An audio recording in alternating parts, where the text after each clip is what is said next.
We're on page 818 of the Gospel of Sri Ramakrishna, and the first sentence that says Master. Master, but God himself has become everything, the universe and its living beings. You will realize that when you have perfect knowledge, God himself has become the 24 cosmic principles, the mind, intellect, body, and so forth. Is there anyone but himself to whom he can show partiality? Nanda, why has he assumed all these different forms? Why are some wise and some ignorant?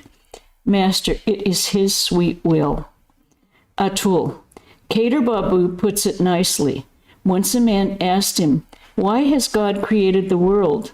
He replied, I was not present at the conference where God made the plans for his creation. Master, oh, it is his sweet will. So saying, the Master sang, O Mother, all is done after thine own sweet will. Thou art in truth self-willed, Redeemer of mankind.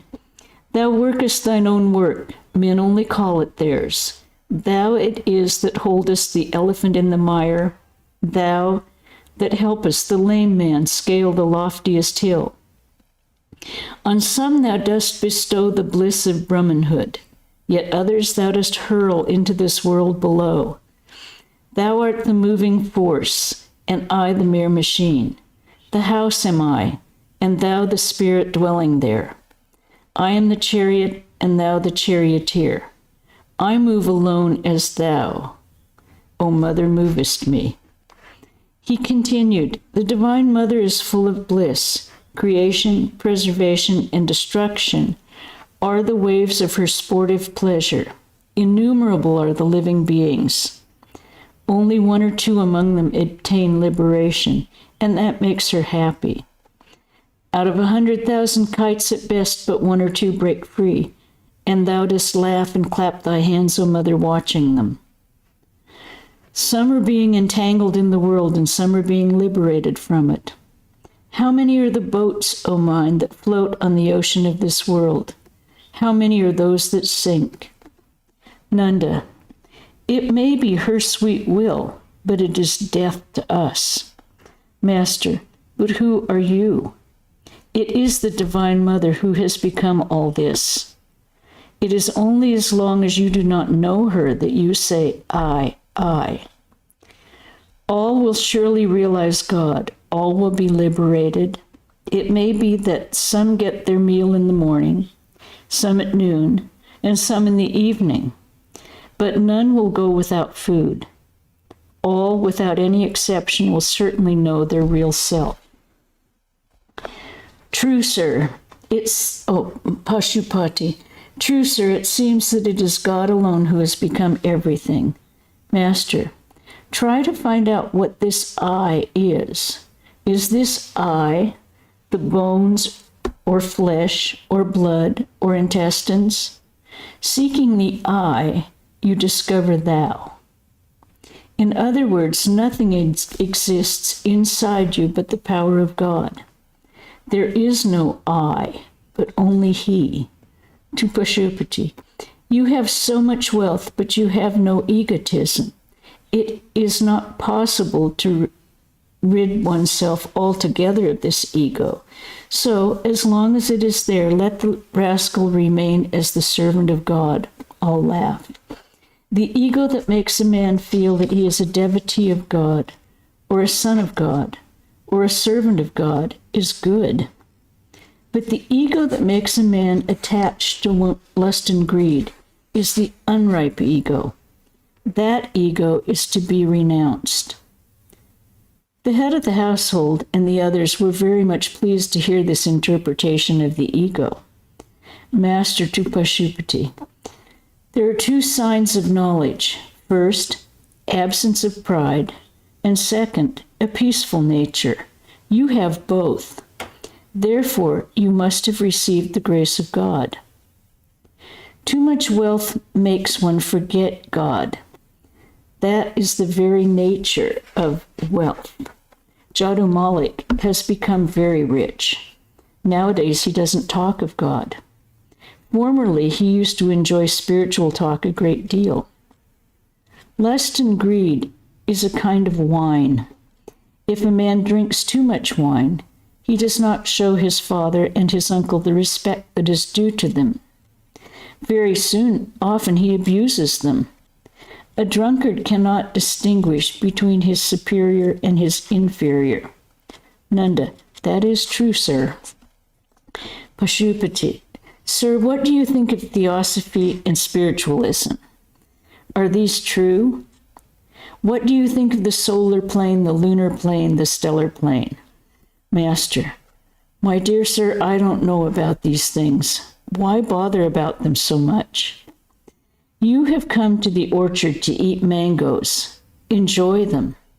What is the use of your calculating how many mango trees there are, or how many millions of branches, how many billions of leaves? I have come to the orchard to eat mangoes. Let me enjoy them. Once a man's inner spirit is awakened, once he succeeds in knowing God, he doesn't feel the desire even to know about all this rubbish. How incoherently a delirious patient talks. I shall eat 5 seers of rice. I shall drink a whole tank of water. Will you, says the physician. All right, you will have them. Saying this, the physician goes on with his smoke, but he pays attention to what the patient says when the patient is no longer delirious. Pashupati: Will our delirium last forever? Master: Why should you think so? Fix your mind on God, and spiritual consciousness will be awakened in you. Pashupati, smiling: Our union with God is only momentary. It doesn't last any longer than a pipe full of tobacco. All laugh. Master: What if that is so? Union with God, even for one moment, surely gives a man liberation. Ahalya said to Rama, O Rama, it doesn't matter if I am born as a pig or any other being. Only bless me that my mind may dwell on thy lotus feet and be filled with real devotion to thee. Narada said to Rama, O Rama, I want from thee no other favor. Please give me real love for thee, and please bless me that I may not come under the spell of thy world-bewitching Maya. When a man sincerely prays to God, he is able to fix his mind on God and develop real love for his lotus feet. Give up all such notions as, shall we be cured of our delirium? What will happen to us? We are sinners. To Nanda, one must have this kind of faith.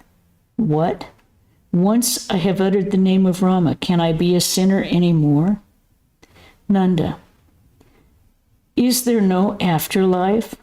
What about punishment for our sins? Master, why not enjoy your mangoes?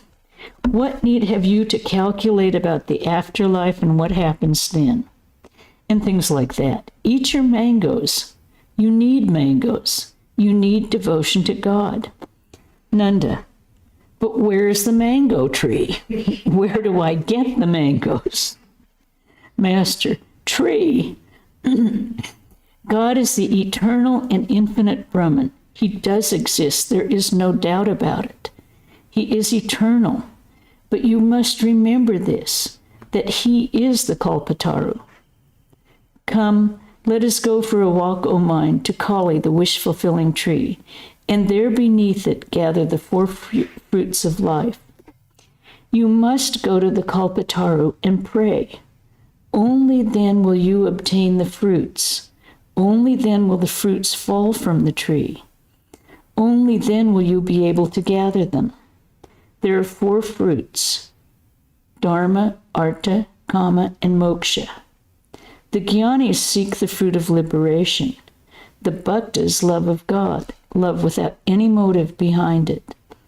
They seek neither Dharma, nor Artha, nor Kama. You ask about the afterlife.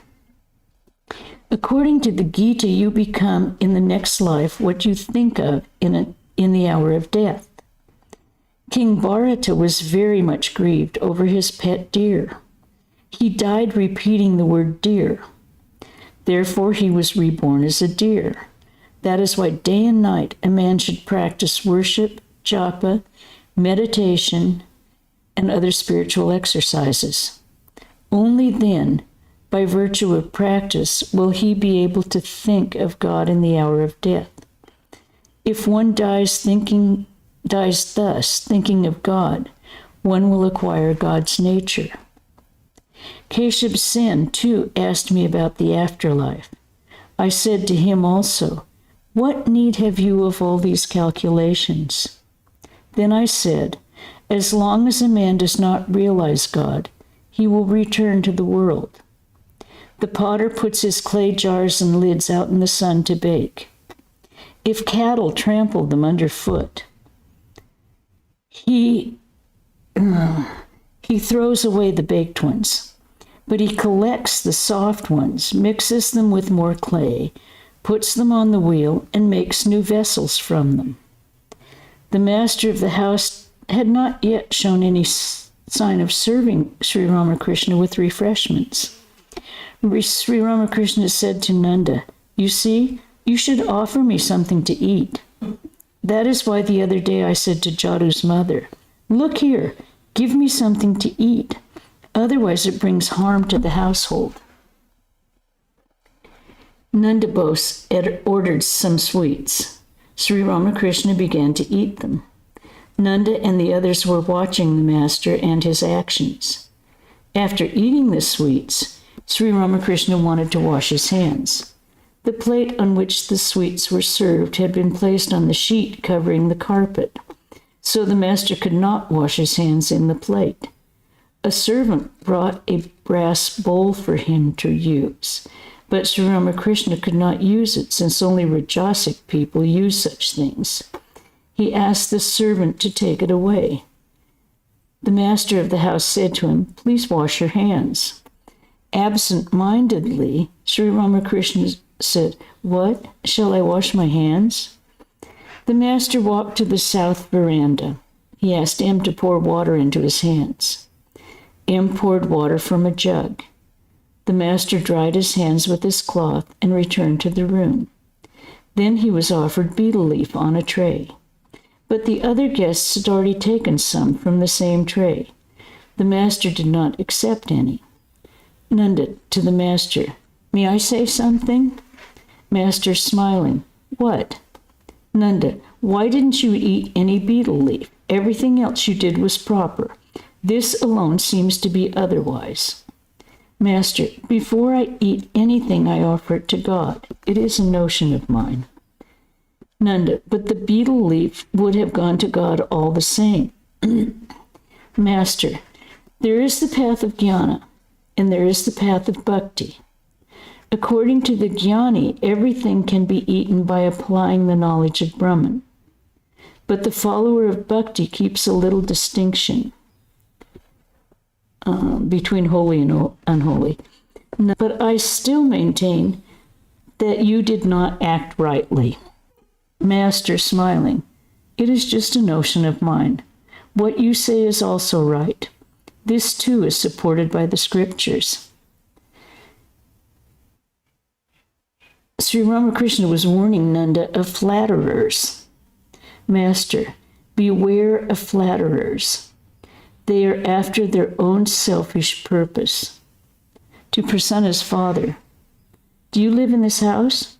Prasanna's father, "No, sir, I am a neighbor. Won't you have a smoke?" Master very humbly, "No, please enjoy yourself. I don't feel like smoking now." Nanda's house was like a palace. Sri Ramakrishna said to him, Jadu hasn't such a big house. I told him so the other day." Nanda, "He has built a new house at Jorashanko." Sri Ramakrishna was encouraging Nanda. Master to Nanda, "Though you are a householder, still you have kept your mind on God. Is that a small thing?" The man who has renounced the world will pray to him as a matter of course. Is there any credit to that? But blessed indeed is he who, while leading a whole householder's life, prays to God. He is like a man who finds an object after removing a stone weighing 20 pounds. One should pray to God, establishing with him an appropriate relationship. Hanuman's love for God was mixed with knowledge, but Narada's love for God was pure and unadulterated. Rama asked Hanuman, Hanuman, what attitude do you cherish toward me when you worship me? Hanuman answered, sometimes I see that you are the whole and I am a part. Sometimes I see that you are the master and I am your servant. But Rama, when I have the knowledge of reality, then I find that you are I and I am you. Rama said to Narada, ask a favor of me. Narada said, O Rama, grant me the boon that I may have genuine love for thy lotus feet, and that I may not come under the spell of thy world-bewitching Maya. Sri Ramakrishna was about to take his leave. Master to Nanda, according to the Gita, a man who is honored and respected by many people possesses a special power of God. You have divine power. Nanda, all men have the same power.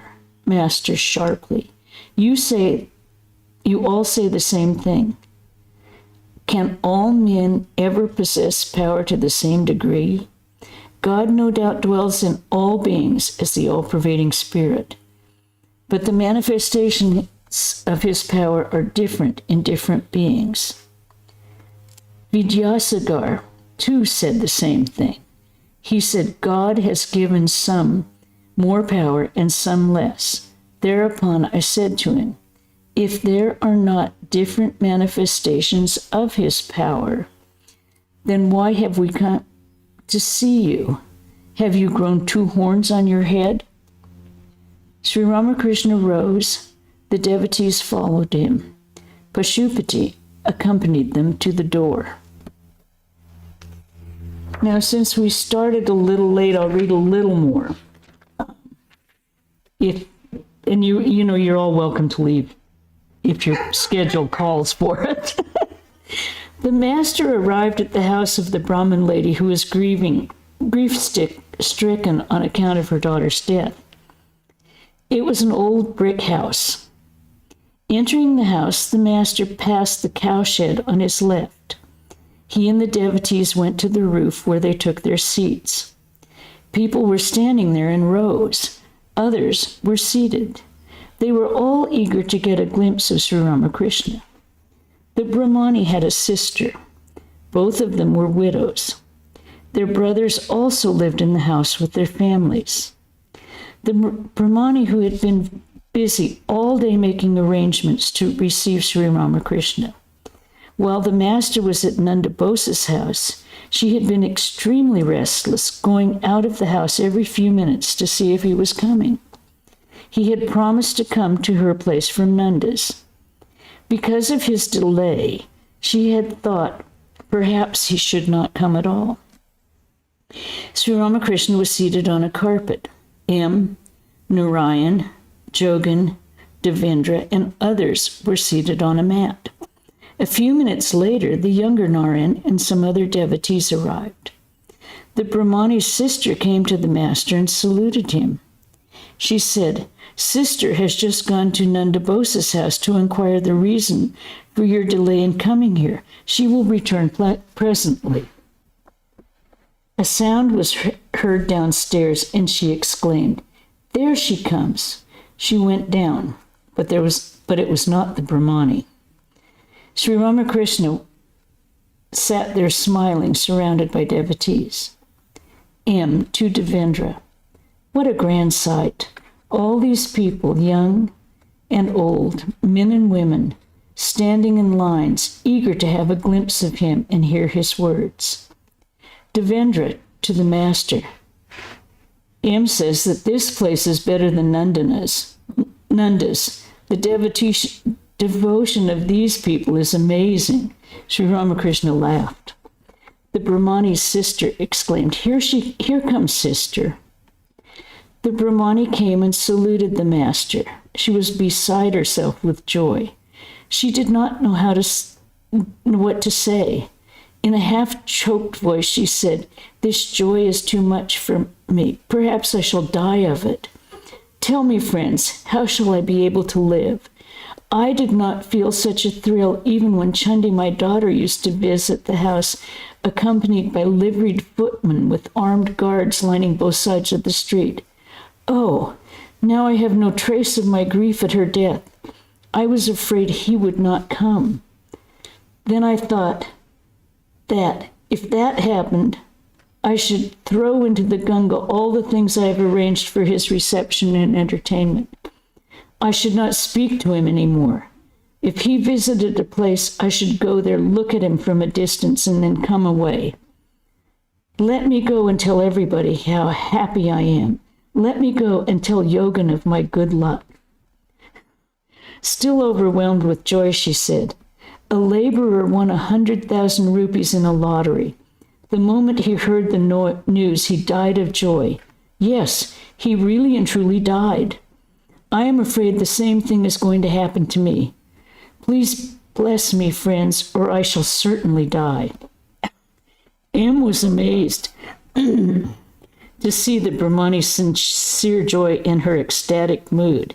He was about to take the dust of her feet. What are you doing? She exclaimed and saluted M. The Brahmani was extremely happy at the sight of the devotees. She said, I'm so happy to see you all here. I have brought the younger Narayan. Without him, who would there be to make us laugh? She was talking like this when her sister came up and said, Come down, sister. How can I manage things if you stay here? Can I do it all by myself? But the Brahmani was overwhelmed with joy. She could not take her eyes from the master and the devotees. After a while, she very respectfully took Sri Ramakrishna to another room and offered him sweets and other refreshments. The devotees were entertained on the roof. It was about 8 o'clock in the evening. Sri Ramakrishna was ready to leave. When he came to the door, the Brahmani asked her sister-in-law to salute the master. Next, one of her brothers took the dust of the master's feet. Referring to him, she said, This is one of my brothers. He is a fool. No, no, said the master. They are all good. A man showed the way with a light. At places it was dark. Sri Ramakrishna stood in front of the cowshed. The devotees gathered around him. M saluted the master, who was about to go to the house of Ganu's mother. Does this story remind you of Mary and Martha in the Bible? One sister sitting down doing all the work and the other sister enjoying the company of Jesus. Okay, I think we'll probably stop there. And thank you for being patient with our technical difficulties. The lectures will be from Hollywood or San Diego this Sunday. We will have the Eternal Companion on Wednesday at 4:30, and the Gospel again on Saturday at 5. Now, I do believe we are going to open the temple for Vespers, events, and lectures with the first weekend in June. So everyone make note of that. You'll be welcome to come. It'll still be distancing, masks, and sanitization, sanitizing your hands before you come in. But we will have the temple open, not all day and not to come in anytime to meditate yet. So, are there any questions or any comments on today's reading? Okay. It's nice to see you all, and it's good to see you, Darius. I haven't seen you in a while. Okay, we'll end with a chant. Thank you. It's good to see everyone too. Thank you. Yeah. We'll end with a chant then. Om Shanti, Shanti, Shanti. Hari Om Tat Sat Sri Ramakrishna Arpanamastu.